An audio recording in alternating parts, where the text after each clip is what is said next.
Okay, the last witness I want to talk about today is a witness who we're not even completely sure was actually here in Dallas. A lot of suspicion that he was. There's some photos floating around that appear to be him. But the reason he's important is because he made a prediction shortly before Dallas happened that Dallas was going to happen. And he made it to an FBI informant. And so it's worth noting. I saved it for last because, again, we don't know to this day the extent of his role. And he's not even a Dallas resident, or he's not in the CIA or anything of the sort.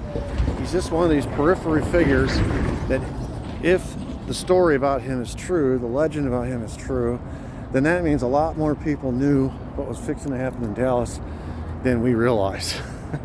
And this story takes place in Miami. There were several assassination plots against JFK in Miami. It's the home of all the Cubans, and they were very furious with JFK for having betrayed them in their quest to get rid of Castro. So that became sort of the epicenter of all things anti-Kennedy.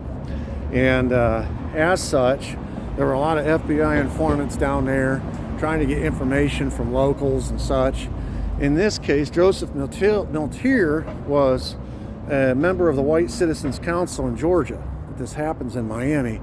And he was being surveilled because there was an FBI informant named William Somerset his only job was to report on the activities of white supremacy groups. And one of his favorite white supremacists was this guy, Joseph Milteer. And he had reported on a conversation that he had had on November 5th, 1963. So this is about 17 days prior to the assassination. And he's talking with William Somerset, him and Milteer. And Milteer had told Somerset that Kennedy was a, quote, marked man. And when Somerset asked him, he says, well, what do you mean? How would that happen? Allegedly, Milteer told him from an office building with a high-powered rifle. Well, that was on the 5th of November. And so William Somerset sends this up the chain of command to let his superiors know that, hey, there might be something in the works here in Miami. Everybody assumed that they were talking about Miami. And Kennedy was scheduled to come to Miami on the 18th of November. So this is 13 days after Milteer said this. And so there's sort of a rush to find out what is going on with Milteer and what he's predicting here. So on the 15th, 3 days before JFK is scheduled to appear, a memo arrives from Miami detective S.J. Herbert about receiving a phone call from an agent in the Secret Service requesting to speak with William Somerset about this conversation he had with Milteer. And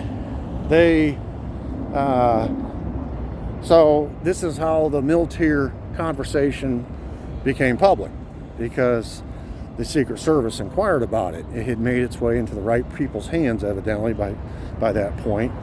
And of course, we know that on the 16th of November, that very next day, there is a plot, actually a threat against the president's life in Miami. A group of Cuban commandos, calling themselves the Cuban Commandos, mailed a threat to the chief of police of Miami, and they said in this letter, quote, the Cuban Commandos have the bombs ready for killing JFK and Mayor King High, either at the airport or at the convention hall.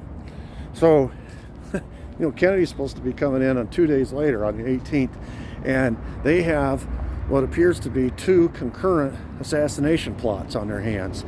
They have something that Milteer said about high-powered weapons from high buildings, office buildings, shooting at a moving target with rifles. They have that, and then they have this bomb threat by the Cuban Commandos. So as a result, Kennedy comes to Miami 2 days later, but he only spends 4 hours there. He's in and out. He flies in by helicopter, flies out by helicopter, minimizing his exposure. No motorcade, in and out, and everything worked out just fine. It appeared on the outside looking in that the Secret Service and FBI and all the authorities had taken the necessary precautions And the reason the assassination plot didn't happen in Miami is because of these precautions. We found out later Santos Trafficante, the crime boss in Florida, called it off. It had gotten too public, and so he called it off. Anyway, if that had been the end of the story, we'd never hear about Joseph Milteer. But neither Miami threat was ever shared by the Secret Service, the FBI, or the Miami police with the Warren Commission. So the Warren Commission didn't know about any of these to establish a pattern that JFK was being stalked in the time leading up to the assassination in Dallas. He was literally being stalked, but they didn't share any of that with him. What's interesting is that Joseph Milteer was pictured, a lot of people think he was pictured, this is the 18th when Kennedy came to Miami, and 4 days later he was in Dallas. And according to some photographs, it appears that Joseph Milteer was on the motorcade route observing as a spectator JFK as his motorcade proceeded along through Dealey Plaza. And so that's when everybody got interested in Joseph Milteer. He'd made a prediction about an assassination plot using high-powered rifles from high office buildings. It never occurred in Miami, and really I don't think could have happened in Miami because there was no motorcade. But the very next opportunity that there was a motorcade that involved high office buildings, everything that Milteer predicted in his off-the-cuffs remarks to FBI informant William Somerset happened, and Joseph Milteer was in attendance, allegedly, in Dealey Plaza watching it all go down. He had no reason to be in Dallas. He wasn't from Dallas. He didn't work in Dallas. He had no real reason to be in Dallas unless it had something to do with his own prediction. So I always include this because, to me, anecdotally, it shows that there were more people in the know about what was fixing to happen in Dallas than the FBI or the Warren Commission was willing to let on. And if you've watched any of my New Orleans series, you know that there were a bunch of people in New Orleans who knew, and so consequently, it was kind of one of the worst kept secrets amongst all the conspirators and the element of assassins that run around. This is what they do for a living. There were people in attendance all around Dealey Plaza that were all sorts of levels of nefarious. It was almost like they came to watch it. It was like their Super Bowl, and they all assembled. They may not have been involved in it, but they'd heard that this was going down, and they wanted to see people in their line of work operate. This was going to be their one shining moment, and Milteer appears to be one of those people. It was almost like a spectator event. No tickets were sold.